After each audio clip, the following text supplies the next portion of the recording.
یہ ربیع الاول کا مہینہ عجیب و غریب خرافات شروع ہو گئی ہے نبی کریم صلی اللہ علیہ وسلم کے نام پر، دین کے نام پر. اور یتبع غیر سبیل المؤمنین، مومنین کے راستے کو چھوڑ کر کسی اور راستے پر چلنا شروع کر دے گا کہ ہمارا اللہ کے علاوہ کوئی معبود نہیں اور محمد رسول اللہ کے علاوہ ہمارا کوئی امام. میرے بھائیوں، اللہ کی قسم وہ کام نیکی نہیں ہو سکتا جو اللہ کے رسول نے نہیں کیا یا صحابہ کرام نے نہیں کیا. وہ نیکی نہیں ہو سکتا، وہ بدعت ہے، وہ کل بدعت ضلال ہے. قرآن حکیم میں اللہ رب العزت نے مسلمانوں کے اتحاد اور اتفاق کا ایک اصول بیان کیا ہے کہ اگر ساری دنیا کے مسلمان اس اصول کو، اس قانون کو اختیار کر لیں تو یہ فرقے ختم ہو جائیں گے. یہ ایک جان اور ایک جسم کی طرح بن جائیں گے. اور وہ کیا ہے؟ وَاعْتَصِمُوا بِحَبْلِ اللَّهِ جَمِيعًا وَلَا تَفَرَّقُوا، کہ اللہ کی رسی کو مضبوطی سے تھام لو اور فرقوں میں مت پڑو. وَاعْتَصِمُوا، اس لفظ کا جو اصل مادہ ہے، بنیاد ہے، وہ 3 حرف ہیں، عین، صاد، میم، عاصمہ. یہ لفظ اردو میں بھی استعمال ہوتا ہے. عصمت، معصوم. ہم بچے کو معصوم کہتے ہیں، یہ معصوم بچہ ہے. انبیاء کے متعلق ہمارا عقیدہ ہے کہ انبیاء معصوم ہیں، یعنی غلطی سے، خطا سے اللہ نے ان کو محفوظ رکھا ہے. اسی سے ہے الاعتصام. قرآن کریم میں یہ لفظ کئی جگہ پر استعمال ہوا اور احادیث میں بھی یہ استعمال ہوا ہے. امام بخاری رحمہ اللہ تعالی نے صحیح بخاری میں باب قائم کیا ہے، کتاب الاعتصام بالکتاب والسنہ. اگر لوگ فتنوں سے بچنا چاہتے ہیں، آزمائشوں سے بچنا چاہتے ہیں، تفرقہ بازی اور گروہ بندی سے بچنا چاہتے ہیں، تو اس کا حال یہی ہے جو اللہ رب العزت نے بتلایا، الاعتصام بالکتاب والسنہ، کہ کتاب اور سنت کو مضبوطی سے تھام لیں. تو معصوم کا معنی ہوتا ہے محفوظ، یعنی اللہ اب یہ فرما رہے ہیں وَاعْتَصِمُوا بِحَبْلِ اللَّهِ جَمِيعًا. مسلمانوں سارے اکٹھے ہو کر اللہ کی رسی کو تھام لو تو آپ تفرقوں سے، انشقاق سے، افتراق سے بچ جاؤ گے، محفوظ ہو جاؤ گے. اور یہی وجہ ہے ہم دیکھتے ہیں کہ صحابہ کرام رضوان اللہ علیہم اجمعین کہ عہد مبارک میں کوئی فرقہ، کوئی گروہ، کوئی حزب نہیں ہوا، کیونکہ وہ قرآن پر اور نبی کریم صلی اللہ علیہ وسلم کے فرمان اور آپ کے عمل کے اوپر قائم تھے. آج ہمارا سب سے بڑا المیہ کیا ہے کہ ہم قرآن اور حدیث سے دور ہو گئے. اسلام کا نام لوگ لیتے ہیں، قرآن اور حدیث کا نام لیتے ہیں، اللہ اور اس کے رسول سے محبت کا دعویٰ بھی کرتے ہیں، لیکن نہ اللہ اور اس کے رسول کی بات مانتے ہیں، نہ ہی قرآن اور حدیث کے قریب جاتے ہیں. المیہ اور کیفیت اس وقت یہ ہے، پوری دنیا کو چھوڑ لیجئے، ہمارا وطن عزیز پاکستان میں جو ممبر و محراب کے وارثین ہیں علماء، آپ سروے کر لیں، ان میں اکثریت قرآن کریم کا ترجمہ نہیں پڑھ سکتے، حدیث عربی میں نہیں پڑھ سکتے، حدیث کا ترجمہ نہیں کر سکتے۔ بڑے بڑے علماء میں جانتا ہوں، واعظین ہیں، خطباء ہیں، اگر آپ ان کے سامنے قرآن مجید کی کوئی آیت رکھ دیں کہ اس آیت کا مفہوم مجھے سمجھا دو، ترجمہ نہیں کر سکیں گے۔ کوئی اللہ کے نبی صلی اللہ علیہ وسلم کا فرمان، کوئی آپ کا فعل ان کے سامنے رکھیں کہ یہ ذرا سمجھا دیں اس حدیث کا کیا معنی ہے، نہیں آتا۔ قرآن اور حدیث سے بہت دور جا چکے ہیں علماء کی میں بات کر رہا ہوں، اکثریت۔ عوام الناس کو تو علم ہی نہیں کہ قرآن کیا ہوتا ہے، حدیث کیا ہوتا ہے۔ خاص طور پر بر صغیر میں ان علماء نے اپنی اجارہ داری قائم رکھنے کے لیے لوگوں کو قرآن اور حدیث سے دور رہنے کا ہی مشورہ دیا، ڈرایا، قرآن نہ پڑھنا، حدیث نہ پڑھنا، گمراہ ہو جاؤ گے۔ قرآن پڑھنے کے لیے، حدیث پڑھنے کے لیے اتنے علوم کا ہونا ضروری ہے۔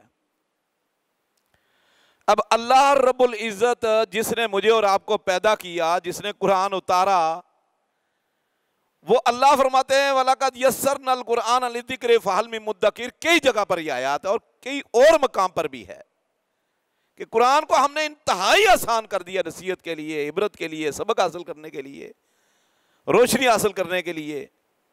اللہ کہتا ہے یہ آسان ہے، مولوی کہتا ہے یہ مشکل ہے۔ پھر یہ قرآن اس قوم پر نازل ہوا جہاں تعلیم کا دور دور تک کوئی ذریعہ، کوئی وسیلہ نہیں تھا۔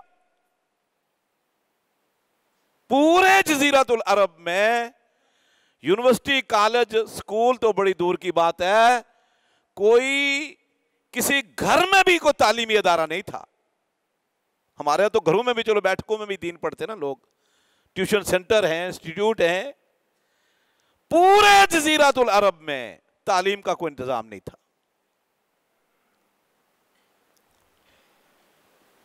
جو ماحول تھا وہ آپ کے سامنے ہے۔ اس کے باوجود قرآن کریم سمجھ گئے۔ کیوں؟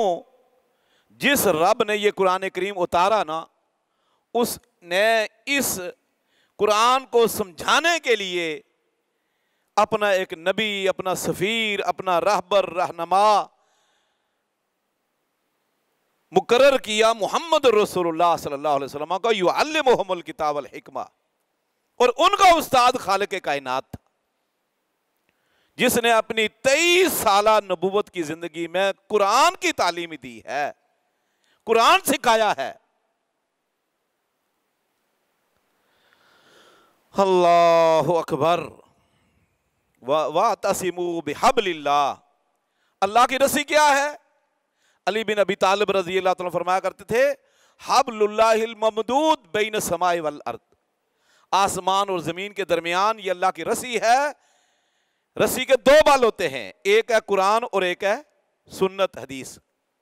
اور اسی چیز کا اعلان اللہ کے نبی صلی اللہ علیہ وسلم نے اپنی زندگی کے آخری ایام میں عرفہ کے میدان میں، جب لاکھوں لوگ مشرق، مغرب، شمال و جنوب سے وہاں حج کرنے کے لیے موجود تھے، ان کی موجودگی میں اللہ کے نبی صلی اللہ علیہ وسلم نے یہ فرمایا تھا، ترکت فیکم امرین لن تضلوا ما تمسکتم بہما کتاب اللہ و سنتی۔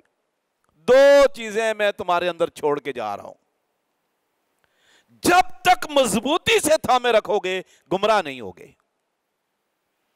لن تضلوا، یہ ضمانت ہے اللہ کے نبی صلی اللہ علیہ وسلم کی، اور اللہ کے رسول کو اللہ نے ضمانت دی تھی۔